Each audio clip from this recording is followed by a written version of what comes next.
Y'all, the master's program was so amazing that I signed up for the doctoral program.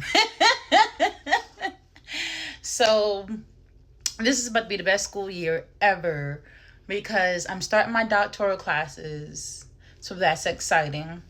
My baby, my baby is wrapping up middle school. She's officially an 8th grader.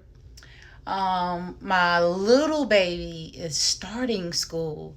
So I have my little one starting kindergarten. So it's about to be a on and popping school year. And that's another reason why I've been delaying my hairstyles, because what am I supposed to do with my hair?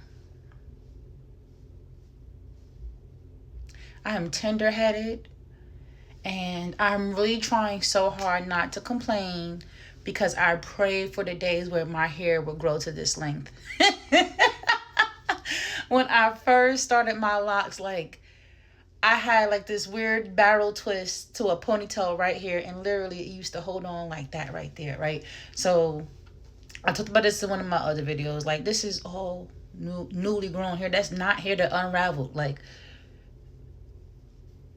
yeah, that's growing in right there. So it's like, what am I supposed to do with my hair? Because I definitely don't want to have to style my hair every day. So I was like, let me just get a basic retwist. But nobody got time to style the hair every day. But then now that my hair has length, a updo is heavy. It is heavy. And the lightest updo is a ponytail. But the heaviest one is like a bun. Oh my gosh. And then it eventually starts hurting my neck. And I'm tender headed. Like,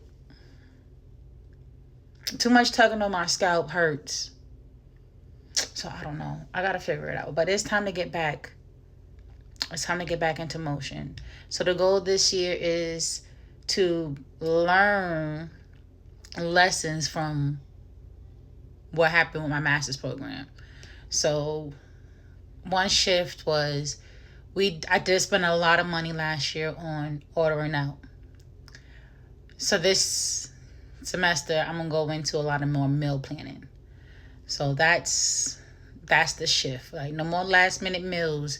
And these kids are a lot bigger, but they're gonna have to be a lot more disciplined too. Like, I used to meal prep everything, so that's what I'm going back to do. Like, I'm meal prepping your breakfast, your lunch, your dinner, and your snacks.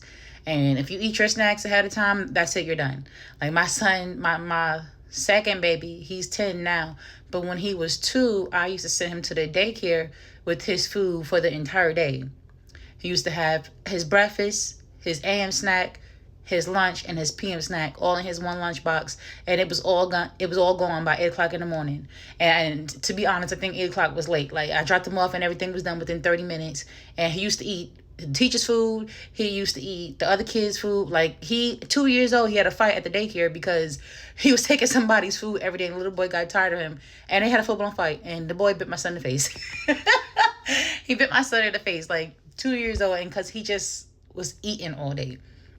But that's where we're getting back to. So I started taking down some recipes. When I cross the stage next time, I don't want the stomach to go with me. So I'm going on a high protein diet. And they're just going to have to adapt that. Because it's going to be easier for everyone. For me to make one meal for everybody. Versus trying to make 3, 4, 5 meals. Like, it's just not going to work. So every dish and every snack we have these days is going to be high protein. So I didn't want this to be a spiel. But I'm going to track my doctoral journey, unlike my master's journey. Like, I was so frustrated that I made everything out to be a negative, and it really wasn't that bad. Like, clearly it couldn't have been that bad if I signed up for the doctoral program. So we're going to go through this together. We're going to go through this one together.